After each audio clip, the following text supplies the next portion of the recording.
chapter 38. So starting in Genesis chapter 38 at verse 1 this morning. So as we all remember, we left off in Genesis chapter 37 last week. We were going over the story of Joseph and the coat of many colors, and his brothers were selling him into slavery to the Midianites, also called the Ishmaelites. But here in chapter 38, it's kind of an interjection. When we get to chapter 39, we'll go back to Joseph's story, but we're going to look at a story with Judah here in chapter 38. So it's kind of a standalone story it's kind of put in here that we can just look at. We can kind of put Joseph out of our head for now. So Genesis chapter 38, starting at verse 1. Genesis 38, verse 1. And it came to pass at that time that Judah went down from his brethren and turned into a certain Adulamite whose name was Hira. So in that verse, the phrase, at that time, what that's trying to show us is this is taking place around the same time as what we saw in chapter 37 with Joseph being sold into slavery. So around that same time, this is taking place.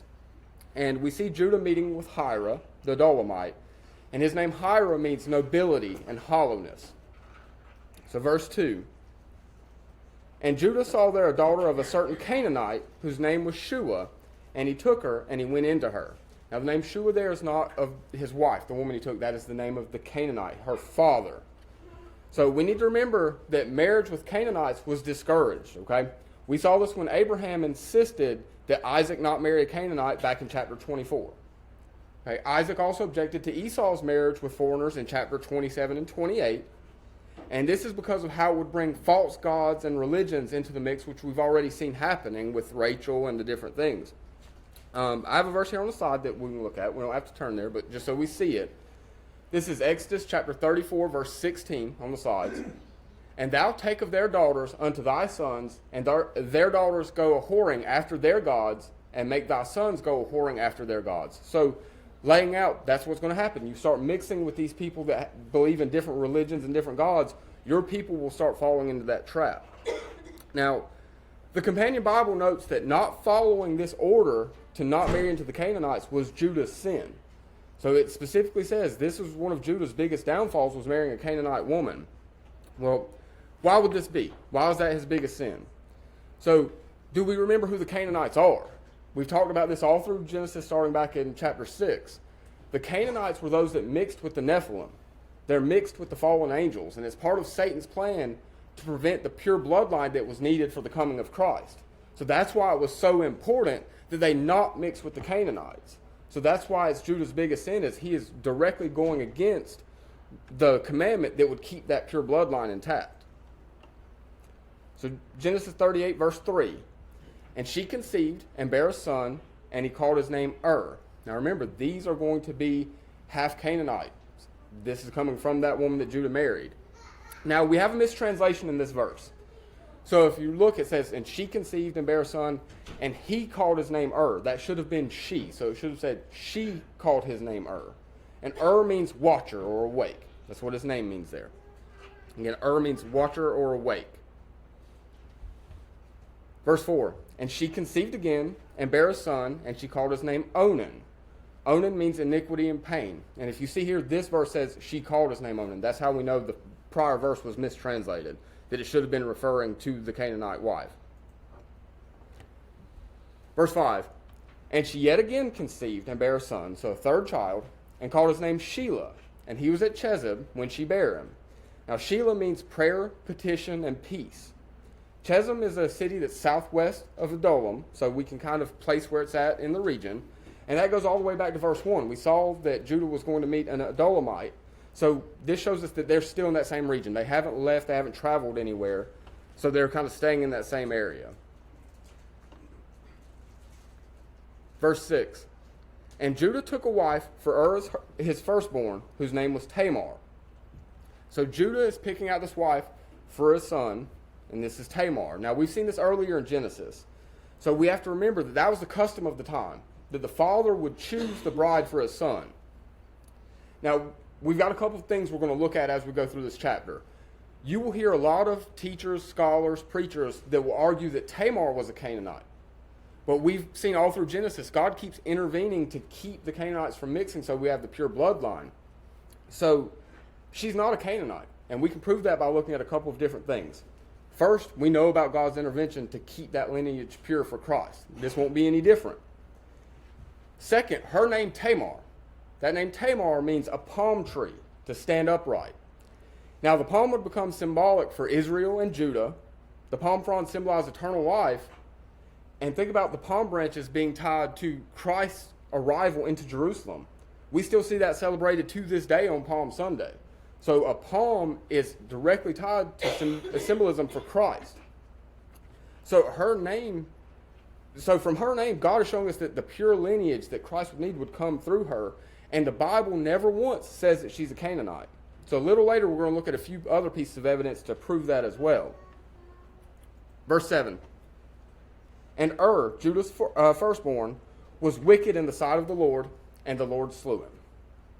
Now, just reading that verse as it stands, it's probably pretty hard to understand, right? Judah's firstborn, he marries a Canaanite woman, and that's bad enough for God to kill him. We have to think about what this is trying to tell us here. We're not told exactly what he did, but what we do know is he married outside of what was commanded for the descendants of Abraham by mixing with the Canaanites. Remember the verse we just looked at in Exodus. And we also have examples of what's happened to the other firstborn in this seed line when they didn't follow God's commandments or decided to give up their inheritance. So, now you got to come with me. We know that Cain was not the son of Adam, but he was the son of Eve, so he was still of that bloodline, and he was the first murderer and was exiled. Ishmael was excluded from the covenant and would be the father of the 12 Arabic tribes that are constantly in conflict. Esau gave up his inheritance and was then excluded from being the son that the promised seed would come through. So over and over, we see the firstborn of this family failing to take the responsibility they're supposed to have. So this family started with the man Adam, right? And down through the 12 tribes of Israel and continuing to the birth of Jesus, they have a special purpose in God's plan. And because of that, there's a certain level of responsibility that they're supposed to take on as well. And over, we see the consequences of them failing to follow that plan. Now remember, this does not say that was killed just for being the firstborn of a Canaanite mother. Okay, it says that he was wicked. Look at the verse there. He was wicked in the sight of the Lord. Now, we don't know exactly what he did, but the Bible tells us he's wicked and God slew him. We just have to believe what the Bible tells us. We have to take it in its full conception of what it's trying to tell us there with him being evil. Now, the purity of the seed line, making sure that we get to Jesus, is literally a matter of life and death for every single person that has ever lived. That is the stakes here. So we have to think, are we willing to, would I give up my life in the flesh if it saves everyone's eternal souls? I hope that we could all try to answer yes to that, right? So as harsh as that sounds that the Lord slew him, remember what's at stake here. And I have a couple verses to kind of lay that out for us. This is Matthew chapter 10, verse 39. He that findeth his life shall lose it, and he that loseth his life for my sake shall find it. Okay? Then Mark 8:35.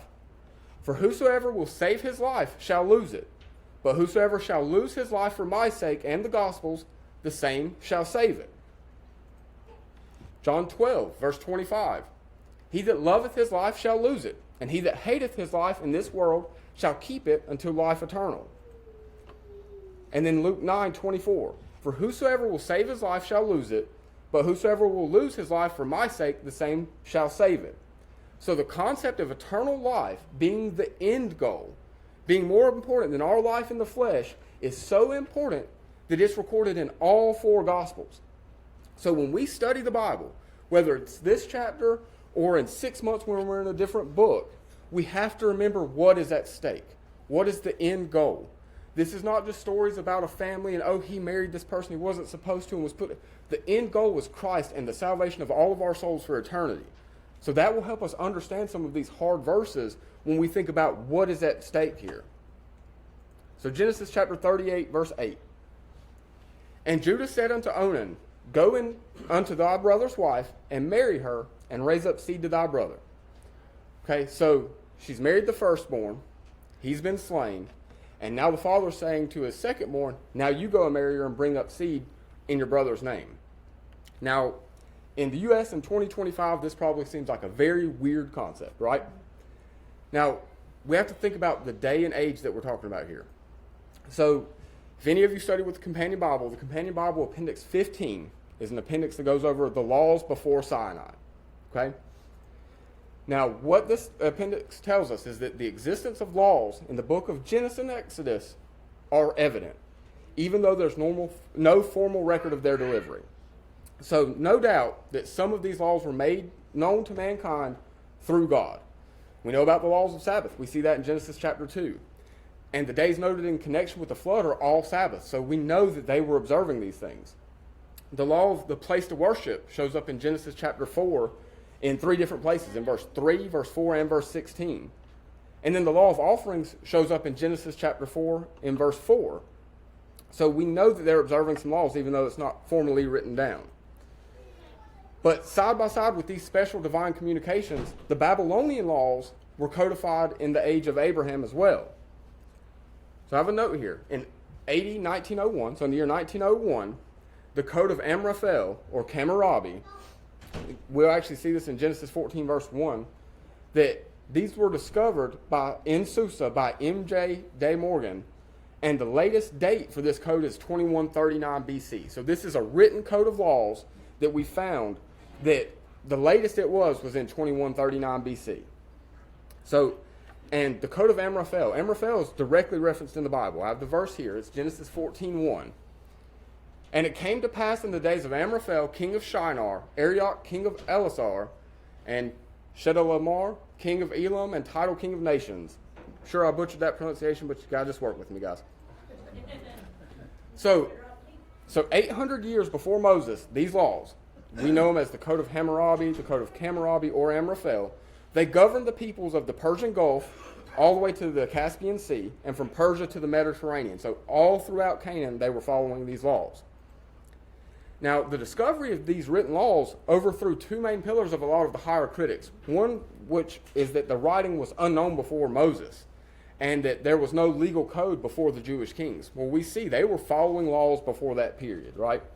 And now we have both codes, and we can answer the question in Deuteronomy 48, what nation is so great that hath statutes and judgments so righteous as all this law which I set before you this day? The Jews were following a law. That's why he's going to go into his sister, or his sister-in-law rather, and have children that would be his brothers. It's part of this law. So Hammurabi calls his laws the judgment of the righteous, but some of them in that law were unrighteous and unequal. That's why we don't follow that code to this day. If it was God's law in the Bible, we'd probably still be following it now. But this was just the law of the land, not biblical law. But we're going to look at Deuteronomy 25 here, because we see that the Bible tells us about this law and that they were following it. So Deuteronomy 25:5, I have it here on the slide, so we don't necessarily have to turn to it if you don't want to. It says, if brethren dwell together, and one of them die, and have no child, the wife of the dead shall not marry without unto a stranger. So don't marry a stranger. Her husband's brother shall go in unto her, and take her to him to wife, and perform the duty of an husband's brother unto her. Now verse 6. And it shall be that the firstborn which she beareth shall succeed in the name of his brother which is dead, that his name be not put out of Israel. So the brother goes into the sister-in-law, they become man and wife, but their first child is not considered that man's. It would be his deceased brother's. That way the lineage continues on. Verse 7. And if the man like not to take his brother's wife, then let his brother's wife go up to the gates unto the elders, and say, my husband's brother refuseth to raise up unto his brother a name in Israel. He will not perform the duty of my husband's brother. Then the elders of the city shall call him, and speak unto him, and if he stand to it, and say, I like not to take her, in verse 9 here, then shall his brother's wife come unto him in the presence of the elders, and loose his shoe from off his foot, and spit in his face, and shall answer and say, so shall it be done unto the man that will not build up his brother's house. And his name shall be called in Israel, the house of him that hath his shoe loosed. So this was something they were supposed to be doing, right? They're breaking this law. So that's why we see what's happening with and Onan here. They are following the law of the time. And we see this law referenced even in other scriptures. We'll see it referenced in Ruth and in Matthew as well. So back to where we're at here in Genesis. Genesis 38, verse 9. And Onan knew that the seed should not be his, and it came to pass, when he went into his brother's wife, that he spilled it on the ground, lest that he should give seed to his brother. So Onan, knowing that the child wouldn't be considered his, reveals his selfish motives, right? This would be an offense against his brother. He's not willing to bring up his seed, and that would result in the end of his brother's lineage. So, keeping this on an adult level, let's think about what this is telling us. We all know that there's two things that have to happen for a child. We have to have the egg and the seed, right? So think about what it's telling us here. It doesn't say that he refused to go into his brother's wife. He did that part. But the seed is spilled on the ground so that she wouldn't bring forth children. So it is showing very selfish motives. He is okay with the fun parts of this. He just doesn't want to bring up his brother's children, right? He doesn't want to continue that lineage. So keep in mind what we've just looked at about the stakes of what's going on here, that it's about the eternal salvation of everyone, and how evil this can come across, that he's willing to be an offense to his brother, to break the law that they're living under. So maybe we'll understand this verse a little easier. So 38 verse 10. And the thing which he did displeased the Lord, wherefore he slew him also. So now he's been put to death as well. So the word that's used here for displeased in the Hebrew, I have a slide here for us. If you use a Strong's Concordance, it's Hebrew word 7489, ra'ah, means to do evil, to do harm, to punish. So Onan was doing evil. He broke the law. He didn't follow what he was supposed to do. It was an offense to his brother. He done away with that lineage. And so God is putting him to death. Again, going back to we've got to preserve this bloodline for Christ. So verse 11. Then said Judah to Tamar, his daughter-in-law, remain a widow at thy father's house, till Shelah my son be grown. For he said, lest peradventure he die also, as his brethren did. And Tamar went and dwelt in her father's house. So we can see that Judah's concerned that Shelah would die also, right? He's already lost 2 sons marrying this woman, so it makes sense. And he might be showing here that he understands a little bit about what's causing the death of his sons. So Tamar would have been dependent on her husband or her sons during this time period. You didn't have women that were able to go and work and have their own household. They were dependent on men during this time. So this is why she's sent home to her father. She's got to go somewhere where she'll be safe and taken care of. So Judah sends her back to be with her father. Verse 12. And in the process of time, the daughter of Shua, Judah's wife, died. And Judah was comforted and went up unto his sheep shearers in Timnath, he and his friend Hira the Adullamite. So in the process of time in that verse, that means that a long period has passed. So a long period has passed, and Judah, now this is not the daughter-in-law Tamar, this is Judah, his wife has died. Now he's going to the springtime shearing of the sheep. Now think about what we do like around harvest time. We have the pecan fest and things of that nature. So this springtime shearing of the sheep, this would have been a feast and a celebration. They're kind of getting together like we kind of do to this day. So he's probably going there, he's grieving, he's lost his wife. It's probably a welcome distraction. He's going to have a little bit of fun. He's going to hang out with his friend Hira the Adullamite and get his mind off of losing his wife. Verse 13. And it was told Tamar, so someone tells the daughter-in-law that's waiting on the 3rd son to come of age, behold, thy father-in-law goeth up to Timnath to shear his sheep. So a long period of time's passed, and Judah hasn't been true to his word. He hasn't arranged for Tamar and Shelah to wed. And hearing that Judah's headed to Timnath, Tamar's going to seize on this opportunity to take matters into her own hands. So verse 14. And she put her widow's garments off from her, and covered her with a veil, and wrapped herself, and sat in an open place, which is by the way to Timnath, for she saw that Shelah was grown, and she was not given unto him to wife. So Tamar's not wearing a veil as a religious symbol here. She's not worshiping some god. She's putting on a veil to conceal her identity. And in an open place means in the entrance to Enem. Enem is a town that would be on the way to Timnath. So she knows the route that she thinks that Judah's going to take. She's kind of lying in wait for him and concealing her identity. Verse 15. When Judah saw her, he thought her to be an harlot because she had covered her face. So this shows us Judah is not aware of who she is. She has concealed her identity. He just thinks that she's a common harlot. Verse 16.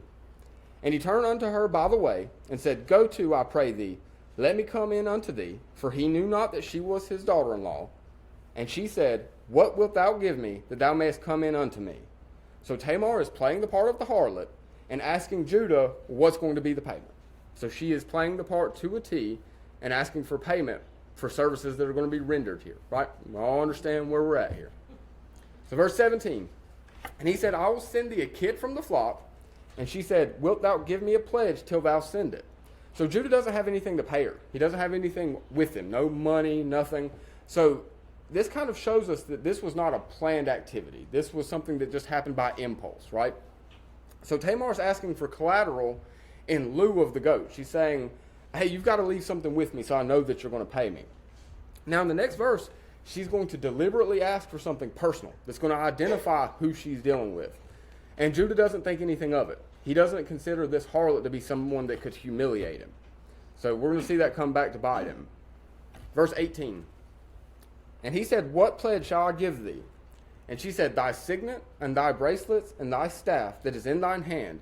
And he gave it to her, and came in unto her, and she conceived by him. So not only do they consummate here, but she's actually going to become pregnant. And she's got these items that he's left, right? Now we see it says, thy signet.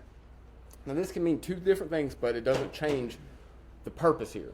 The signet can be a cylinder seal. Now a cylinder seal is a small oval-shaped object that you wore that had a personal sign or name that you'd use almost like, Aunt Smyrna, you're a notary public, your stamp. It's going to show who you are.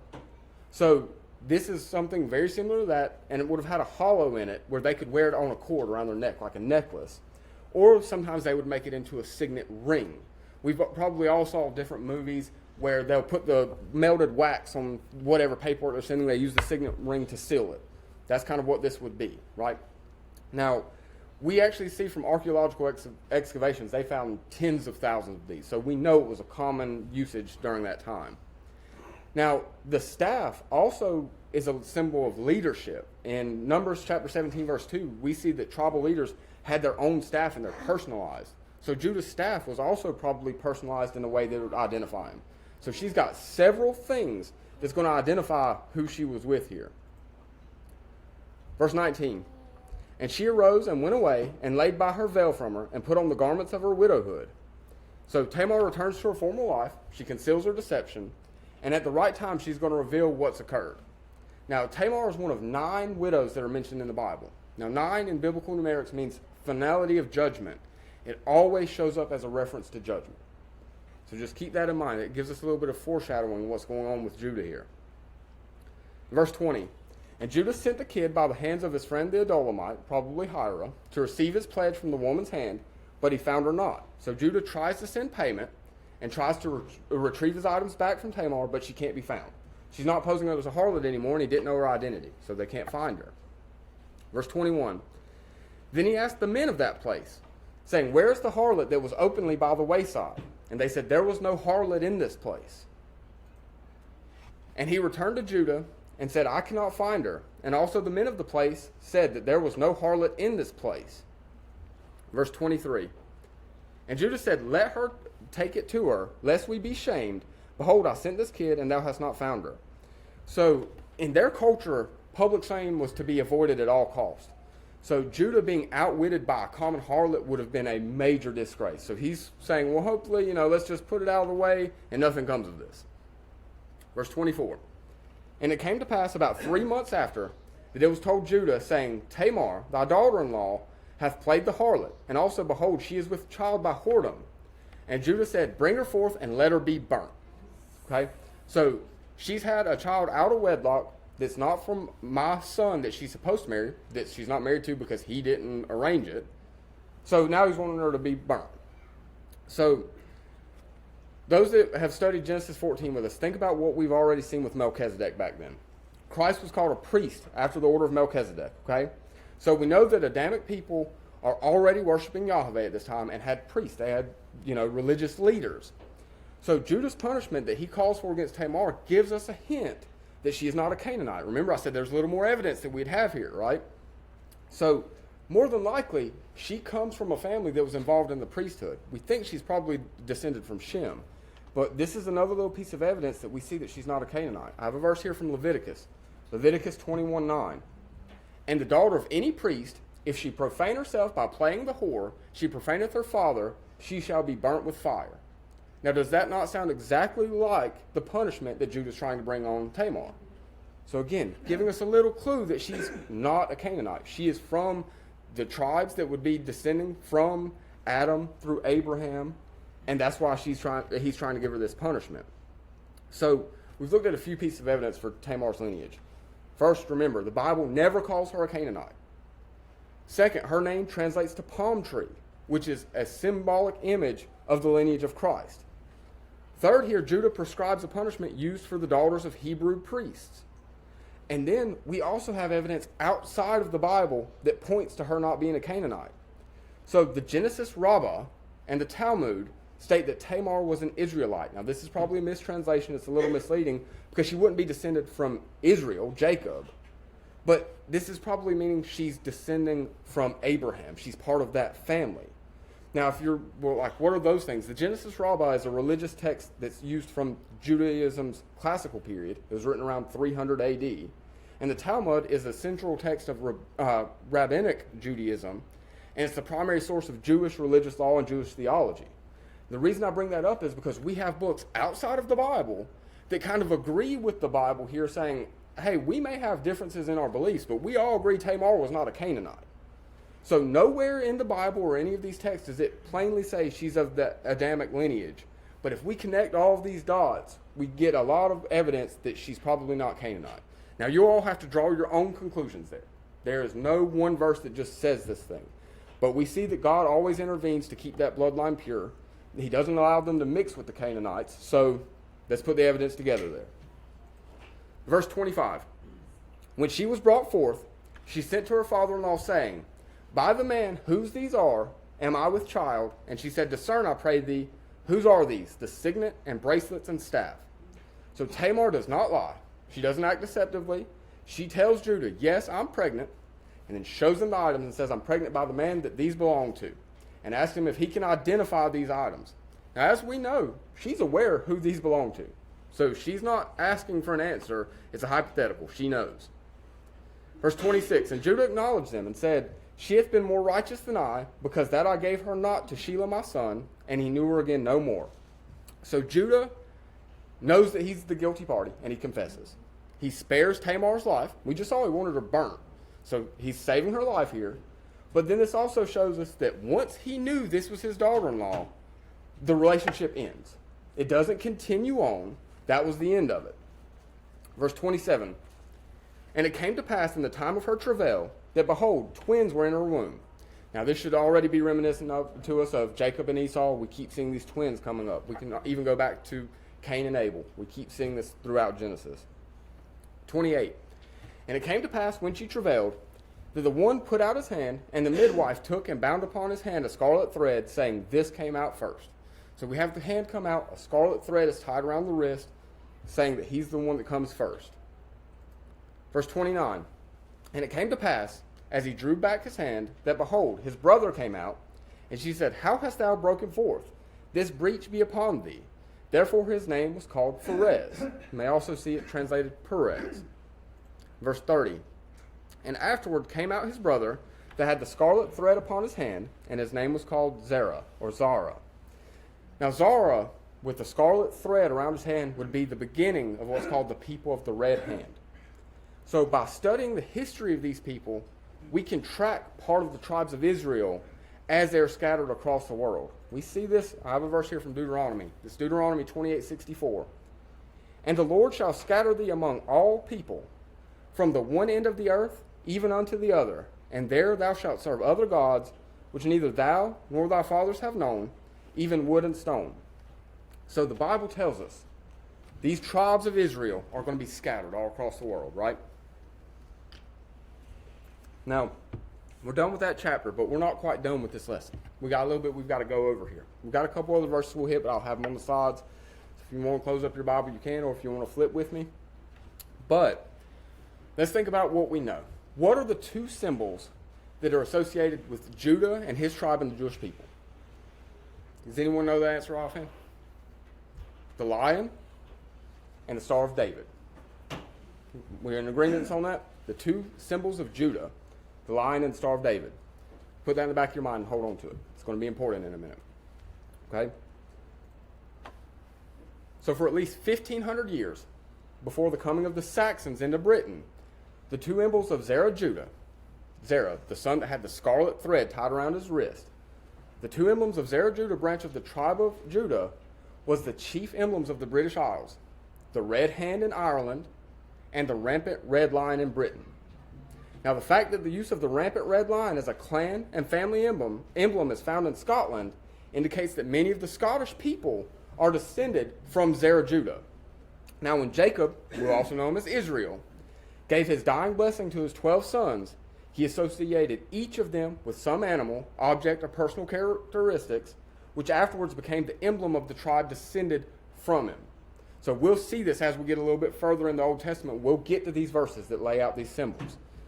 But among these, the lion, the emblem of Jacob's fourth son, Judah, is of special importance, okay? Now for Judah, the whole tribe, the lion is in a lying down position, and that was their emblem. Later, with the addition of a crown, it became the emblem of the royal house and the throne of Judah. It then became the symbol of a two-tribe house and kingdom of Judah in a rampant. Rampant means standing on its hind legs with its four legs up. We probably know this posture, and we'll take a look at it. But now, the lion is not the only emblem of the descendants of Judah. And it's not even the only lion. So, as we saw in the last four verses of Genesis 38 there, Tamar gave birth to the twins. They're both fathered by Judah. And, of course, Judah being Jacob or Israel's fourth son. Now, this is one of the most important events recorded in Bible history. The births of many other people are recorded in the Bible, but in this case, we are giving some seemingly small details.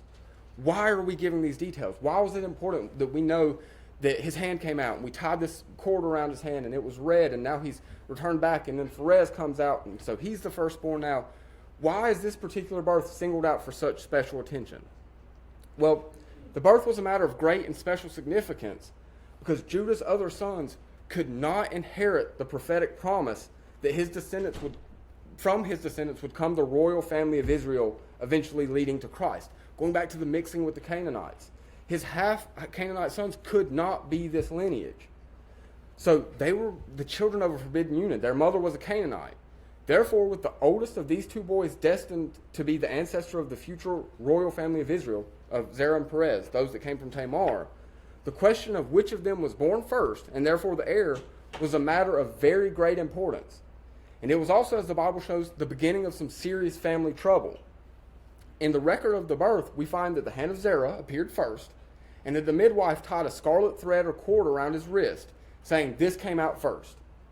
We then read that the hand was withdrawn, and then the birth of Perez followed. So here's that seed of that family discord. Which boy was the firstborn, and therefore the heir, the promised line through which Christ would come? Is it Zerah that had the scarlet cord tied around his wrist, and the midwife literally said, "This came out first"? Or is it Perez whose birth was actually completed first?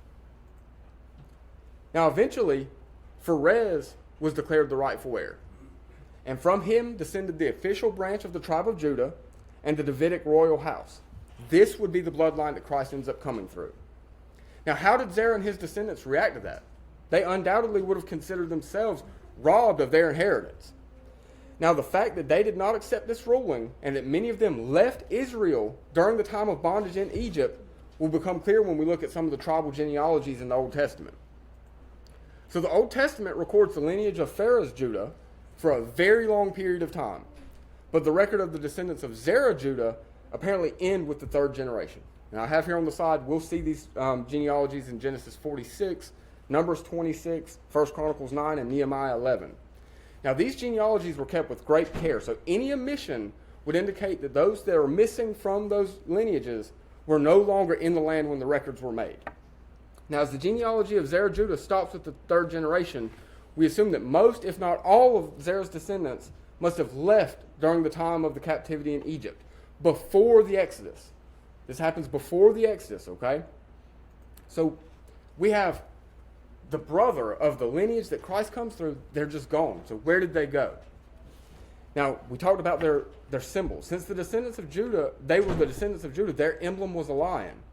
Now, it's very unlikely that they would want to give up the emblem of their identity. Even if they had resentment to the rest of the tribe of Judah, they would want to keep that lion as their emblem. But they added their own variations to show that they were separate and distinct from the tribe of Judah and Israel. So what they done, remember, the tribe of Judah had a lion that was laying down.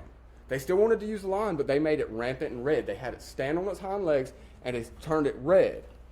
So the rampant red lion became an emblem of the Zerah branch of the tribe of Judah. Now, let's go back to Genesis 38, verse 28. And we'll see another emblem that they used here. This was that one of the last verses we looked there. And it came to pass, when she travailed, that the one put out his hand, and the midwife took and bound his hand upon his hand a scarlet thread, saying, this came out first. So here we have an emblem that is absolutely unique, one that can apply to no one else, and one that we actually see recorded throughout history. A hand that is red from the blood of birth, circled by a scarlet thread or cord.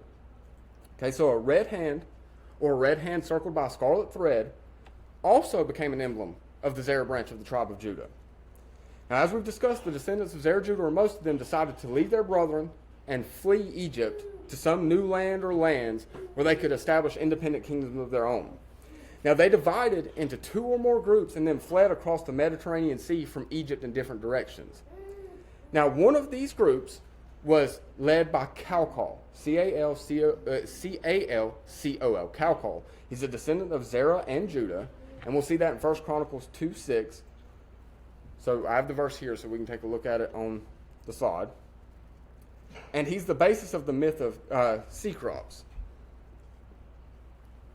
Just one moment, guys. So again, it's Calcol, and he's the myth of Cecrops, and he shows up in Greek mythology. And give me just one second. Let me get this pulled up so we can take a look at this slide together here. So 1 Chronicles 2:6, and the sons of Zerah, this is his sons, Zimri and Ethan and Heman and Calcol, that's the one we're talking about now, and Dara, 5 of them in all. So this is 1 Chronicles 2:6. So we see these things in the Bible that we're talking about. Now, Calcol and his group fled to Greece and founded the city of Athens. Okay, so this is the beginning of the city of Athens. So not long before the Exodus, Gathalus, he's also called Miled, a son of Calcol, returns to Egypt after killing a man. He's on the run and he goes back to Egypt. And after assisting one of the pharaohs in his fight against the Ethiopians, Gathalus is given the hand of the pharaoh's daughter, Skoda. Okay, so he's married to Skoda. And after living 7 years in Egypt, Gathalus fled the land at the outset of the plague. So when the plague started, Gathalus and Skoda left and traveled westward to a land that we know now as Spain, where they settled for a couple of years. Now, during their time in Spain, Gathalus and his people founded a city which still bears the name of their ancestor Zara, and it's called Zaragoza, Spain. You can look this up to this day. This city is still called Zaragoza, named after Zerah, of this lineage from Judah. Okay? Now, these descendants of Zara were Hebrews, right? So they're descended through Abraham through Eber, E-B-E-R. And wherever they traveled, they left this name like a footprint, like a thumbprint on it, marking their journey to distant lands. So if you go to Zaragoza, Spain, still to this day, the rivers on the banks there of Zaragoza is called the Ebro, E-B-R-O, the Ebro River in Spain. And the land itself, they actually named Iberia, the land of the Hiberi, or Hebrews. So we have this city founded in Spain with a river that is named after their ancestors.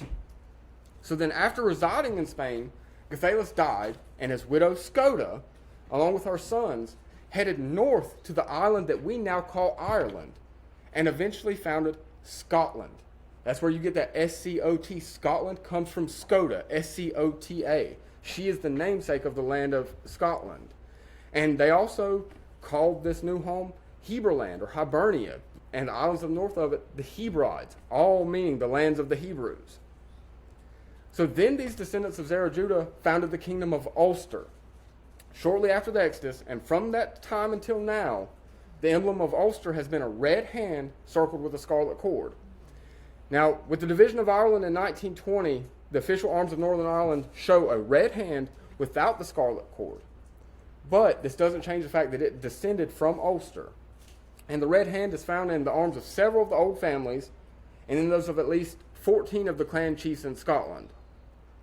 So by their use of the red hand, some of the people of Scotland also point to their Israelite origins as descendants of that Zerah branch of the tribe of Judah.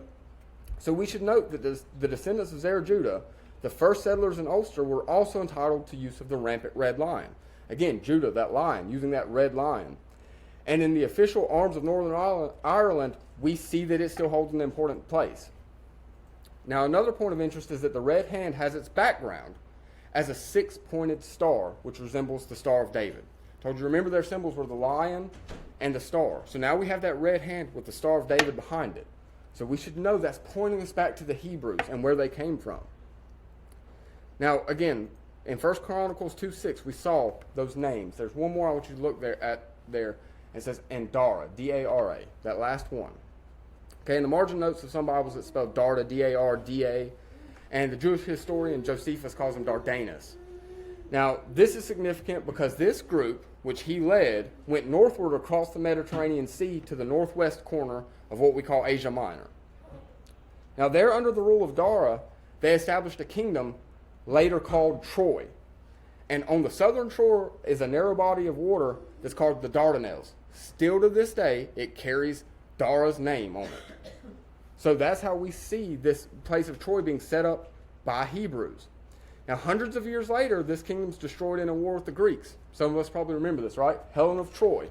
So the Hebrews founded Troy, that eventually is where we see that conflict take place. Now then, some of the survivors after that period fled north into Europe with their emblems. The rampant red lion appearing as the symbol of some of the nations, or the families of old, and then going up to bordering the North Sea. So until the coming of the Saxons in South Britain, in England, a rampant red lion was the symbol of all Britain. So with the coming of the Saxons, they actually did away with this. We see that at least 20 of the Scottish clan emblems contain a rampant red lion, and the rampant red lion emblem also appeared in the heraldry of the Netherlands. I just have two things I want us to look at here. That flag is the modern-day royal banner of Scotland. You see that rampant red lion? Still to this day, that symbol is there. This is the flag of Northern Ireland to this day. We see a red hand on the Star of David, surrounded by a scarlet thread. Still to this day. Now, I took you on a crazy historical journey here, right? Why is this important? Why did we go through this? If we can show the lineage of Zara historically down to Ireland to this day, then it's pretty safe that we can be confident in the existence of Pharis, who is the direct ancestor of Jesus. So this helps us prove and ground our faith. If we can prove this brother existed down to modern day flags that we still use, why would we not believe that the other side of this lineage existed down to our Messiah and Savior, Jesus Christ, right? And at the end of the day, all of these puzzle pieces fall into place for one reason: God's love for us, and that he wants us to be with him for eternity. This is 1 John 4:7. Beloved, let us love one another, for love is of God, and everyone that loveth is born of God and knoweth God.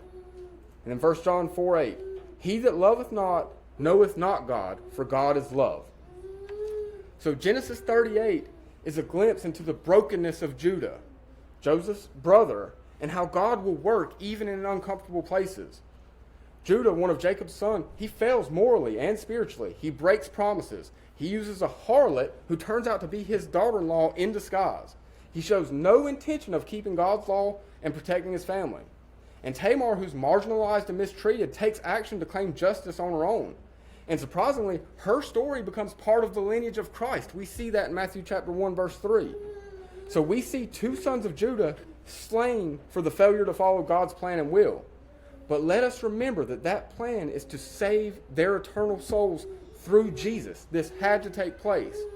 And even though we may face God's judgment, and even though sometimes that means facing tough love, never forget that it is through his love, mercy, grace, and sacrifice that we will be able to have eternal life.